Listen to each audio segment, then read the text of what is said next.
When you hear the word glow up, you automatically think someone who's probably an ugly duckling and all of a sudden they're gorgeous and they have cut eyebrows and they have luscious lips and great lashes.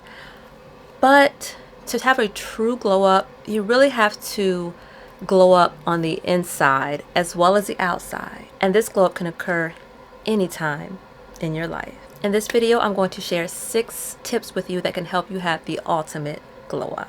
So the first tip for glowing up on the inside is to stop performing for male validation. We're not doing that anymore.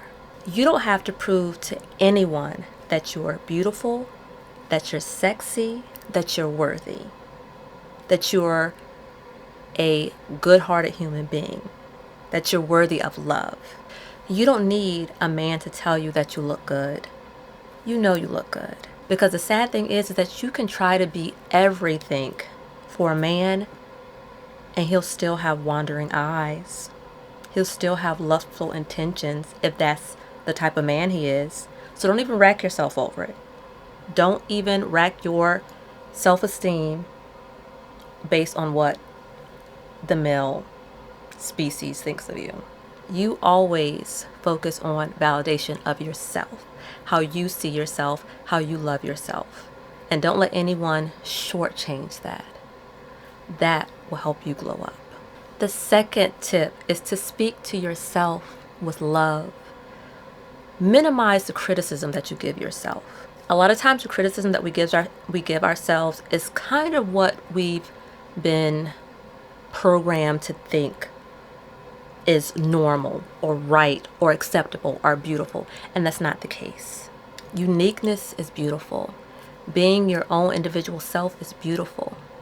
So you have to start learning to speak love and support to yourself, not discouraging yourself, talking yourself out of reaching for goals or achieving things or doing something that you want, worried about failure. You have to start speaking love and positivity into yourself. And I'm saying speaking it out loud, not just thinking in here. Sometimes get in the mirror and saying, girl, you can do this. You want this job, you go get this job. You want to go back to school, you can do it. It may be hard, but I know you. I know you've been through some stuff. You can do it. You need to talk to yourself and then listen to yourself. My third tip is to protect your energy like it is currency, because there is value in your energy. You will hear me repeatedly talk about feminine energy. There's value in that. That's why some people spend so much time trying to knock it down or trying to diminish it, because there's power in it. You can't allow people to stay in your life who try to diminish your energy, or who maybe they don't realize they're depleting your energy, but you do. And you don't owe it to anyone to allow them to stay in your life to do that. Your energy is important. You need that to get through this life intact without going insane or without feeling broken. So you have to protect that. You have to set boundaries and not allow those boundaries to be crossed, and not allow yourself to be broken when those boundaries are crossed. You have to find productive ways for you to cut that off, eliminate that. Sometimes it's like immediate family where you can't cut the ties, but you still have to find a way to be able to handle it in a way that protects your energy. I always say self-focus. Don't focus the energy on what that person does and how what that person does affect you. No, you focus on you. Don't even, they're over there doing their nonsense or acting a certain way. What's going on over here? What goals are you going to be achieving? What do you need to do today? What do you want to do tomorrow? Just start thinking about you. Okay? You are the sun. Okay? And everything is evolving around you. Sometimes that's how you're going to have to deal with it with people that you can't actually cut off, because you can't cut everybody off. You know, you'd be alone sometime.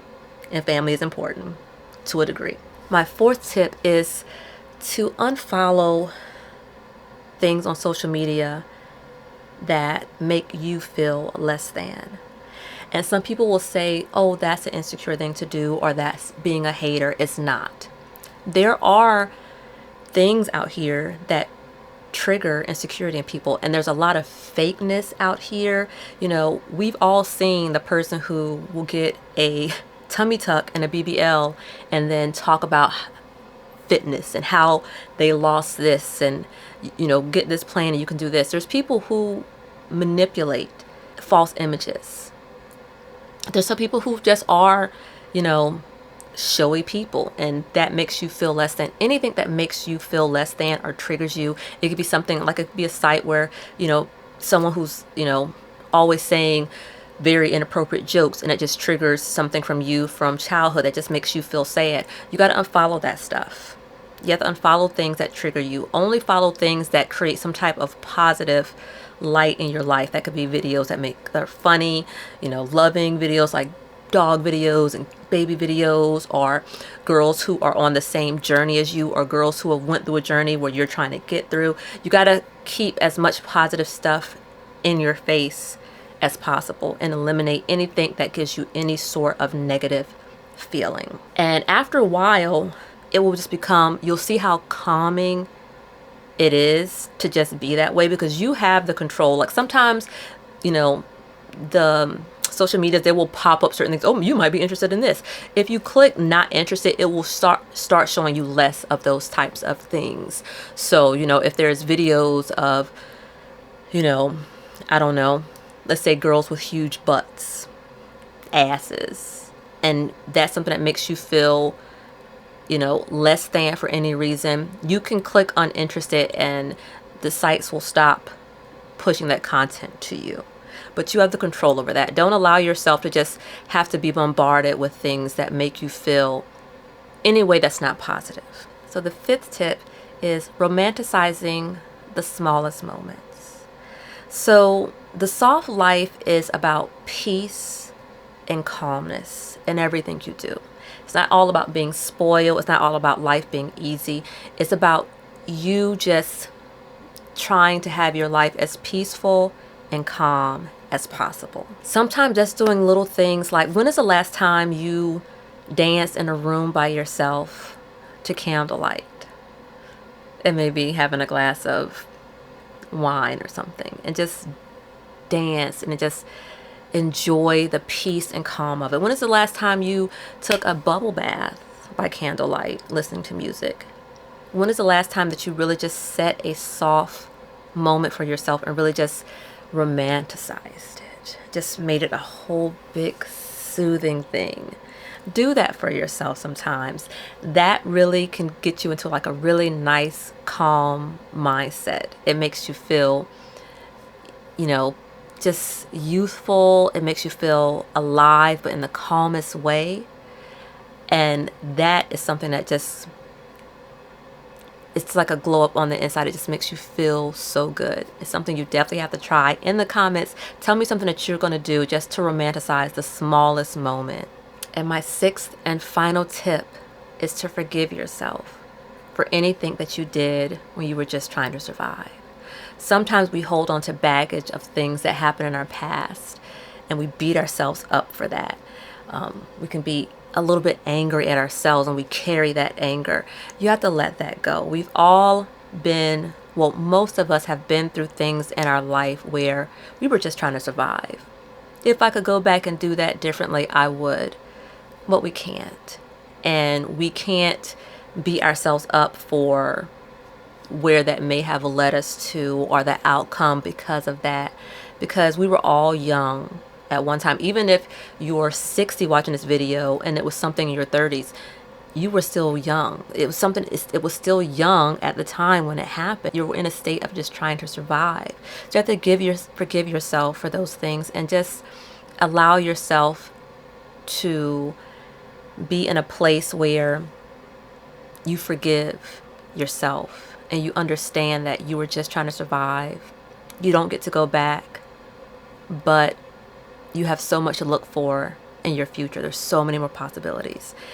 You know, you're at a place now, you have a good heart, you're healing, you're focused, you are glowing up on the inside, and that's what's so important. So an outer glow up really doesn't mean anything if you don't glow up on the inside. Like they always say, the prettiest person can turn real ugly looking if they have a bad personality, if they have a bad energy. So glowing up on the outside, all great. I'm all for it. I love it. I had a whole glow up on the outside, but I'd actually glow up on the inside before I had my outer glow up. But nobody says it's got to be that way. If you look super gorgeous now, but there's still things in you that, like, you still have some anger, you still have some resentment, you still have some regrets, things like that, you owe it to yourself to do a glow up of your inner self so that you can just be a whole overall glow up inside out. I'm a banging ass person now, and my personality and my energy is just top notch. You owe that to yourself. So I hope this video helps. If you like this type of content, don't forget to subscribe and hit that notification button so you can be notified each time I post a video. And I will see you guys in the next video. And you have a beautiful and high energy day, you guys. Bye.